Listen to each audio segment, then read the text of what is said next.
Olá, olá, bom dia, graça e paz aí a todos os abençoados do canal, seja bem-vindo. Estou aqui hoje no salão aqui, vou fazer um vídeo referente aí à Santa Ceia, que é sempre uma mensagem polêmica, né, no sistema da graça e para o sistema legalista também, que para eles se sentem ameaçados e para eles acham que é uma afronta, né? Mas vamos estar trazendo aí um conteúdo pequeno, mas um conteúdo bacana, tá bom, meus irmãos? A respeito dos acontecimentos ali da Santa Ceia, que se encontra ali no livro de 1 Coríntios, capítulo 11, no versículo 17 em diante, até ali o versículo 34. E o que estava acontecendo ali, meus irmãos, naquela cidade de Coríntios ali? A cidade de Coríntios, havia ali uma problemática ali que o povo não conseguia ser generoso ao próximo, tá, meus irmãos? O povo ali, eles não conseguia dividir o que eles tinham, devido ter ali no meio dois evangelhos misturados e dois povos também misturados ali. Então tinha ali o povo ali gentil, os prosélitos, né? O povo gentil ali, os prosélitos que deixaram da banda do norte ali, da casa de Efraim, e eles passam a cultuar os deuses de Babilônia, e eles acabam sendo considerados pelos outros irmãos ali da tribo de Judá ali, os próprios judeus, como os presélitos, passaram a ser um povo gentil. Então eles deixaram de cumprir e obedecer as leis de Deus e passaram a viver sob o seu bel prazer e começaram a cultuar realmente ao Deus de babilônico, né? Deus babilônico ali. Então esses ali eram os gentios presélitos ali, na qual um dia Deus ia vir, o remanescente, e ele ia fazer das duas casas uma só casa, que era só um Israel, e se portava no Israel espiritual, na qual ia aliar toda a humanidade, tá bom, meus irmãos? E isso daí a gente só pode trazer por uma fé, porque de fato mesmo, se nós for cumprir todas as escrituras da palavra, dos livros, da grande biblioteca, né, que se encontra aqui nos livros, a gente tem que entender que ali as duas alianças que estavam sendo reunidas ali pelo remanescente eram os da tribo de Judá e os da tribo de Efraim, né? As 9 tribos ali que se dispersaram e saíram ali das suas ordenanças ali de Deus ali e passaram a cultuar outros deuses. Então eles passaram a ser os gentios prosélitos, tá, meus irmãos? Então a gente tem que respeitar sempre no tempo da escrita lá. Hoje, o gentil de hoje não tem nada a ver com o gentil daquela época, tá, meus irmãos? A gente vai estar trazendo base nesse tipo de ensino agora, e até mesmo os judeus de hoje, da atualidade hoje, não tem nada a ver com os judeus daquela época, tá, meus irmãos? Nós estamos abordando aqui uma linha do preterismo completo que sucedeu naquela época, naquela geração, e no cumprimento ali do fim ali do tempo ali de Salomão, tá, meus irmãos? Então, não tem nada a ver para nós hoje, é que por um ato de fé, a gente acredita nesse Deus, né? Não o Deus contado da forma que é contado aqui, porque quem contou, reencontou a história foram os romanos, e os romanos modificaram muito o sentido ali das histórias. Mas a gente também temos que entender que se não é os romanos contar o Novo Testamento ali, reescrever o Novo Testamento, a gente não teria conhecimento dos fatos ali do Jesus histórico, da forma deles contar ali a forma do nascimento de Jesus, e a gente não teria esse conhecimento, tá, meus irmãos? Então isso aí é maravilhoso, a gente está aprendendo, a palavra é boa, é maravilhosa, mas a gente tem que respeitar que homens fraudulentos também escreveram e acabaram desvirtuando muitas coisas ali das escritas ali das mensagens, tá? A mensagem ela é reescrita pelos romanos. Os romanos que se intitularam ali cristão ali na época ali, e eles reescreveram as histórias. Não tem nenhum documento dos original que testifica realmente dos fatos de Jesus e dos discípulos do próprio Messias, tá, meus irmãos? O livro ele foi reescrito e teve a sua base ali ao idealismo ali dos romanos, entendeu? Então nós vai estar aqui se apegando aqui no ponto que os irmãos, quando se ajuntavam ali, Paulo mesmo já o advertia a eles, né, através de cartas. Então Paulo fala, de sorte que quando vós ajuntais em um lugar, não é para comer a ceia do Senhor, que não é ceia do Senhor, é a Páscoa, era a Páscoa. Tanto o Senhor, o Cristo, Jesus ali, o histórico, quando ele se reúne ali aos 12, eles estavam vivendo um ato do cumprimento das leis judaicas que se deveria cumprir fazendo a Páscoa. E ali eles estavam em um jantar comemorando a Páscoa para comemorar de fato a liberdade que eles tiveram, que o povo judeu tiveram da terra do Egito, tá, meus irmãos? E aqui em Coríntios, eles se reuniam em um lugar, na Assembleia dos Justos ali, para ouvir os evangelhos da graça, para entender as abordagens do evangelho que foi dado do céu, e eles ali acabavam se misturando. Havia judeus ali naquela reunião, havia ali os gentios presélitos ali, e havia também aquele povo gentil que era considerado os bárbaros, né, meus irmãos? E ali a gente vai estar trazendo aí umas abordagens. Então o que acontece? Quando os judeus eles iam celebrar Páscoa ali, eles não tinham, pela ordenança da lei, eles não poderiam assentar à mesa com o gentil para comer a Páscoa, a não ser que o gentil se considerasse na carne, tá, meus irmãos? Então eles rejeitavam. Então uns levavam comida, comia sozinho, outros levavam só bebida, bebia sozinho. E muitos ali não tinha nada para comer e ficava com fome. Então Paulo advertiu eles bem claramente. De sorte, toda vez quando vos ajuntais em um lugar, não é para comer a ceia do Senhor. E a ideia de ceia aqui é uma ideia que os romanos, os cristãos romanos da época colocaram, porque não é ceia, era uma Páscoa, era um jantar. Então Paulo advertia eles muito bem, estava acontecendo ali uns erros ali, e Paulo fala o quê? Mas se lá no versículo 34, no último versículo do capítulo, ele fala o quê? Mas se algum tiver fome, come em casa, para que vos não ajunteis para condenação. Quanto às demais coisas, ordená-las quando for. Por quê? Portanto, meus irmãos, quando vos ajuntais para comer, esperai uns pelos outros. Tu entende, meus irmãos? Se nós hoje se reunimos em um lugar e eu levo ali um banquete para me comer e estou com meus irmãos ali que estão passando por necessidade, eu tenho que abrir meu coração, rasgar o meu coração e estar disposto a servir todos. E que eles comam, né, de fato ali e fiquem satisfeitos, para que depois eu coma e me sinta bem. Não eu comer sozinho na frente dos meus irmãos ali famintos e deixar eles famintos com fome e eu me assaciar, me lambuzar do meu banquete e não olhar com generosidade ao próximo, ao irmão ali espiritual, que era o que estava se acontecendo ali naquela época ali, porque a mensagem aqui era para aquela, se tratando do assunto daquela época, não tem nada a ver para o nosso tempo hoje, meus irmãos. É que por um ato de fé, os religiosos começaram a abordar esse texto aqui e aplicaram e trouxeram para a vida deles de hoje. Então eles acabam fazendo um erro, achando que eles estão fazendo uma suposta ceia.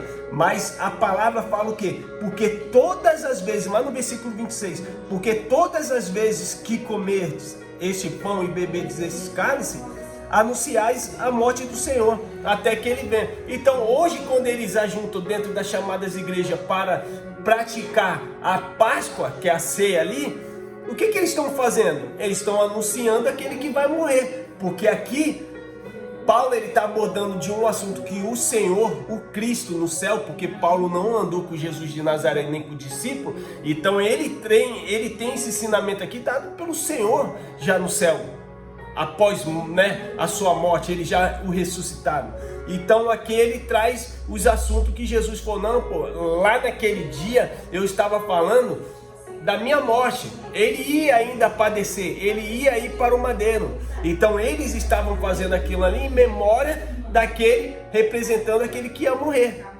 Mas só que hoje, na fé, Cristo vive e reina para todo sempre, meus irmãos. Nós não vamos matar mais Ele já vive, ele já reina, ele já ressuscitou. Isso aqui já tinha acontecido.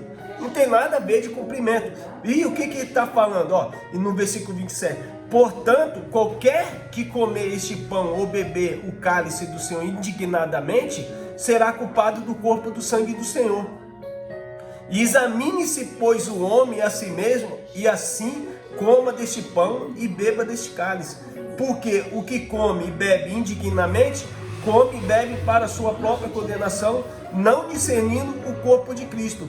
Por causa disto, há entre vós muitos fracos e doentes, e muitos que já morreram. Aqui, meus irmãos, estava se tratando de quem?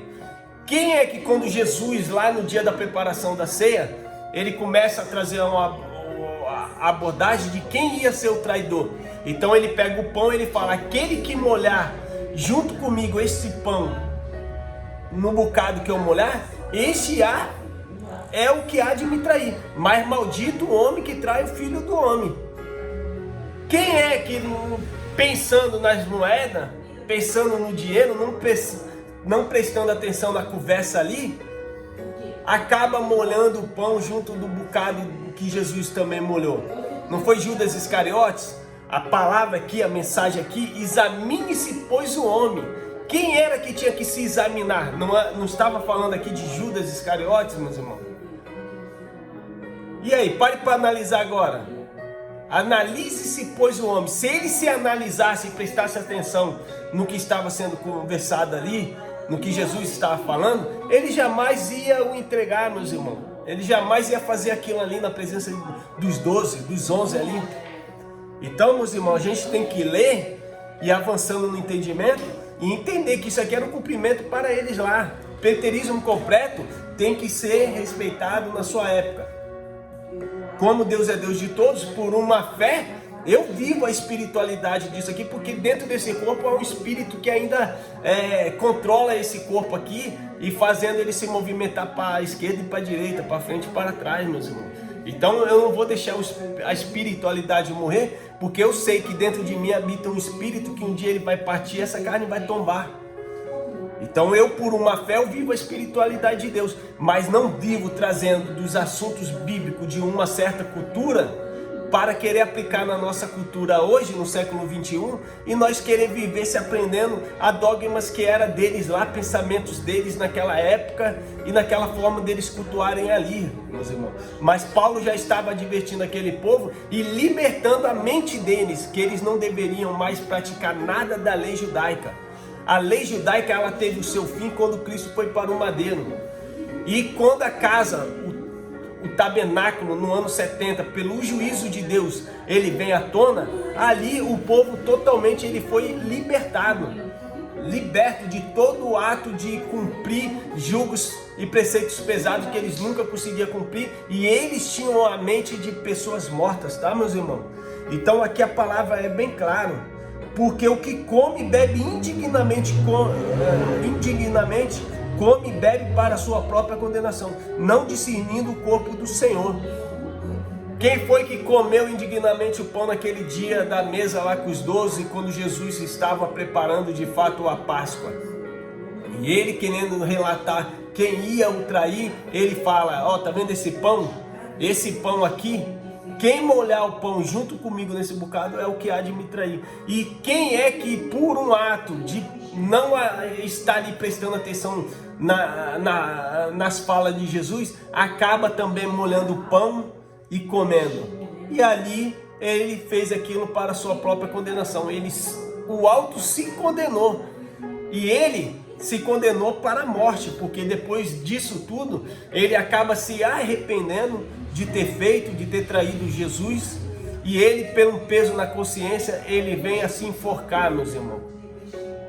E aí é que está a palavra. Agora, muitas da igreja falam assim, que aquele que come indignamente, aquele que come pecado.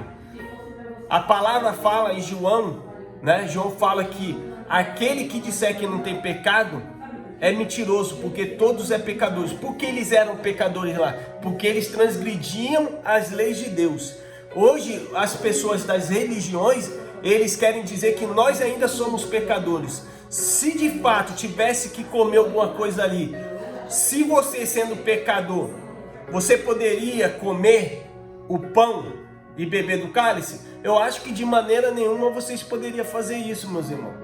Porque a palavra que quando se tratava, né? Examine-se, pois, o homem, aquele que bebe indignamente e come, bebe e come para a sua própria condenação, não discernindo o corpo de Cristo. E aqui eles acham que eles abordam hoje na atualidade aquele que come pecado. Mas se vocês são pecadores, vocês não podem comer. Vocês jamais poderiam comer, porque se vocês são pecadores, de fato vocês alegam que vocês são pecadores, quando ali a palavra de João não tem nada a ver para os dias de hoje, porque Paulo fala, onde não há lei, não há mais pecado. Se não há mais pecado, as pessoas foram justificadas. Então hoje as pessoas são justas. E não tem nada a ver de ser justo e continuar praticando isso aqui, porque isso aqui era um ato da lei judaica. Depois que o povo foi liberto ali, Deus, através de Moisés, ele deu as leis e exigiu que eles praticassem a Páscoa. Não nós. E um gentio prosélito ali e os gentios pagãos, eles jamais poderiam se assentar à mesa para comer a Páscoa junto com o judeu. E se eles tivessem que comer, eles tinham que se circuncidar na carne. Hoje, nenhum dos irmãos que estão aí praticando o pão e o suposto suco, representando o sangue e o corpo de Jesus, é circuncidado na carne. Então, se eles querem de fato cumprir algo da lei, por que eles não cumprem todos? Por que eles não vão lá circuncidar também na carne? E aí, meus irmãos, como é que fica isso daí? Aí vai ter uma problemática aí, né? Porque pega uns preceitos da lei, aí aborda lá uns preceitos da graça lá. Não, mas só que nós fomos circuncidados quando Cristo foi para o madeiro. Ali ele circuncidou não com a mão no membros, mas foi no ato espiritual. Então a consumação toda já foi completa, já se consumou. O povo já foi liberto, o povo já está justificado diante da face do Senhor. O gentio ali já foi de fato reconciliado e livres, conforme Jesus fala, as cartas ali falam ali, que foram livres de todo tipo da lei judaica. E de fato o tempo caiu, tinha que sair a primeira aliança para estabelecer o segundo. E como estabelecer o segundo, meus irmãos? Como estabelecer o segundo? Nós fazemos parte disso por um ato espiritual, por um ato de fé. Eu não abordo aqui a Bíblia aplicando na minha vida, me proibindo de comer, de beber. Tem certas coisas que eu não faço porque vai trazer problemas. Pode me trazer coisas que eu não quero colher. Então eu não faço. Mas não que eu sou proibido de fazer. E se eu fazer, Deus vai me castigar. Deus não castiga ninguém. Depois daqueles dias daquela aliança, Ele não imputaria mais pecado na humanidade. Ele não levaria mais em consideração os pecados, as falhas daquele povo. E se de fato já não levaria mais porque Ele tirou, e os que permaneceu de lá para cá? Já são todos mundos justificados, justos. Estão vivendo aqui nesse mundo aqui. Uns vivem pelo seu bel prazer, outros vivem tentando ainda cumprir a lei porque trouxeram as leis de volta. E por eles trazer as leis de volta e querer pregar e aplicar na vida da humanidade hoje, a gente tem o direito também de trazer a graça de Deus e mostrar para eles que ali a graça já tinha sido realizada e que o povo já estava liberto. E que de fato hoje a gente ensina que o povo é liberto, tá, meus irmãos? Não tem nada a ver. Temos que aprender isso daí, porque hoje, por um ato de fé e de viver a espiritualidade de Deus, muitos voltaram ao cativeiro, muitos voltaram às porcaria. Muitos voltaram de volta às suas ignorâncias e revigoraram de fato aquilo que Cristo destruiu, trazendo para eles condenação.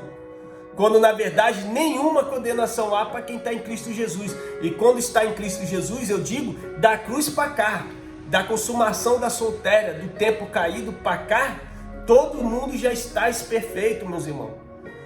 Uns por não ler e não entender, aplicam as coisas da palavra na vida deles e eles acabam vivendo um jugo pesado que nunca consegue cumprir, meus irmãos. João 6 fala, de fato, quando que nós tivemos a participação do corpo, do pão e da carne, do corpo de Cristo e do sangue? Quando ele se entregou ao madeiro, quando ele se entrega no madeiro, quando os romanos furam ele, quando os romanos ali de fato ali escarnecem de Jesus naquele madeiro, ali de fato nós tivemos a participação da carne e do sangue de Jesus. A carne e o sangue de Jesus para o povo judeu, de um lado, né, causou o quê? O perdão. Causou o perdão. Ele vos perdoou, Pai, perdoa, porque eles não sabem o que fazem. E para o outro lado do madeiro, causou a reconciliação. Ainda hoje estarás comigo no paraíso. Ainda hoje não, digo eu hoje, que estarás comigo no paraíso. E aí, meus irmãos? Foi completo ou não foi completo? Foi por isso que Jesus falou, tetelestai, está consumado. Os fatos bíblicos já teve a sua história realizada, meus irmãos. Vai de nós aprender e usufruir, não voltando a se prender por causa de um ato de fé em coisas que você jamais poderá cumprir. Nem graça, nem lei e nem uma liberdade completa você conseguiria agradar a Deus, meus irmãos. Nós estamos aqui sempre sujeitos a falhar, porque a carne do homem não se converte a Cristo de jeito nenhum. É que nós, por um ato de fé, em uma fé dom, a gente aborda as coisas do livro, as falas, as frases, o contexto da história e aprendemos. Mas, de fato, se avançarmos, nós vamos viver uma liberdade na mente. Meus irmãos, fiquem todos com Deus, graça e paz. Se tiverem que se ajuntar para comer, que esperem uns pelos outros e comam todos juntos. Aquele que tiver fome e quiser saciar primeiro, coma na sua casa. Porque aonde tiver uma reunião do justo, uma reunião, um lugar de reunião para se aprender sobre as histórias que já se aconteceram e já se cumpriram. Quando tiver que comer e repartir o pão, coma todo mundo junto. E hoje, meus irmãos, o pão não é o pão fermentado, não é o suco, mas o pão e a água da vida, o sangue que lava, regenera, é a palavra. E essa palavra é consumada. Se você ler, você tem que entender que ela é consumada, ela é completa. Ela já aconteceu todos os fatos e se cumpriu, para que você tenha uma mente liberta. Fiquem todos com Deus, graça e paz. Sinta-se abraçado pelo seu irmão João Carlos. Quem gostou, dá um like, se inscreva no canal para estar aqui aprendendo mais sobre as realizações das Escrituras Sagradas. Fiquem todos com Deus. Fui!